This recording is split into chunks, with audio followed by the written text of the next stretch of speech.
C'est toujours extrêmement choquant de découvrir que certains individus sans scrupules s'attaquent à des innocents.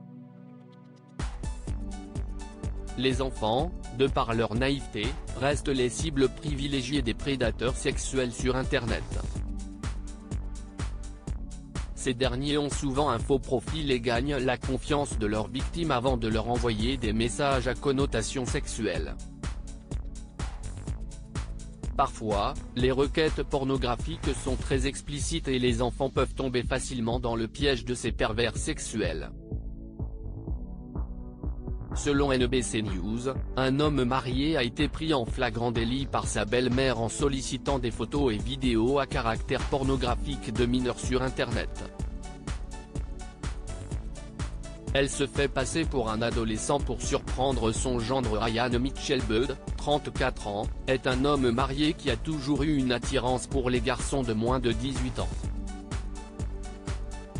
Pour surprendre les actes odieux de son gendre, sa belle-mère s'est faite passer pour un adolescent et communiquait avec lui sur les réseaux sociaux. C'est alors qu'elle a découvert qu'il sollicitait des photos et des vidéos de mineurs en ligne. En réalité, l'homme avait déjà été impliqué dans des comportements similaires, poussant sa femme à douter de sa fidélité et à se méfier de ce qu'il faisait derrière son écran. En effet, elle avait surpris des discussions suspectes, où son partenaire sollicitait des garçons mineurs en leur demandant de lui envoyer des photos à caractère sexuel. Pour regagner la confiance de son épouse, Ryan a promis de mettre fin à ce comportement malsain, mais en vain. Selon l'avocat chargé de l'affaire, la belle-mère a enquêté en se faisant passer pour un garçon de 15 ans.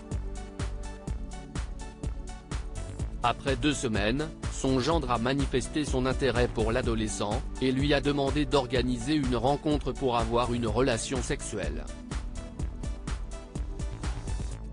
La vérité a alors éclaté au grand jour, poussant l'épouse de Ryan à demander le divorce et à prévenir les forces de l'ordre. Les autorités ont alors saisi les téléphones de l'accusé et ont découvert près de 365 photos et vidéos d'enfants à caractère pornographique. L'enquête a également révélé que Budd avait eu des sessions de chat avec des jeunes garçons, où il se faisait passer pour une vierge de 15 ans, peut-on lire sur le communiqué du bureau du procureur. L'homme a affirmé éprouver une attirance malsaine pour les adolescents. Dans ce sens, il a été convenu que l'homme représentait un danger pour la communauté et sera par conséquent condamné à 130 ans d'emprisonnement. La pédophilie en ligne est en plein essor de nos jours, les enfants ont accès à Internet de plus en plus tôt. Parallèlement, les pédophiles profitent de ce phénomène pour chercher leur proie sur les réseaux sociaux. De nombreuses applications sont utilisées par les pervers sexuels pour asseoir leur emprise sur des mineurs. Face à ce fléau, certains internautes tentent de traquer les prédateurs sexuels sur Internet comme publié dans 20 minutes. Pour ce faire, ces lanceurs d'alerte se servent de faux profils pour piéger ces individus qui envoient des messages à caractère pornographique à des mineurs. Ils découvrent alors la sombre réalité de ces pédophiles qui demandent des images perverses à des mineurs et leur donnent parfois rendez-vous pour partager une relation sexuelle. L'objectif de ces chasseurs de pédophiles est de venir en aide à la police en mettant la main sur ces pervers.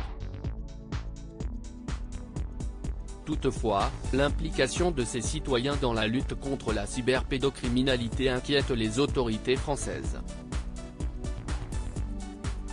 Parfois, ces internautes se mettent en danger, ou ne récoltent pas de preuves suffisantes pour permettre à la police de mener une enquête.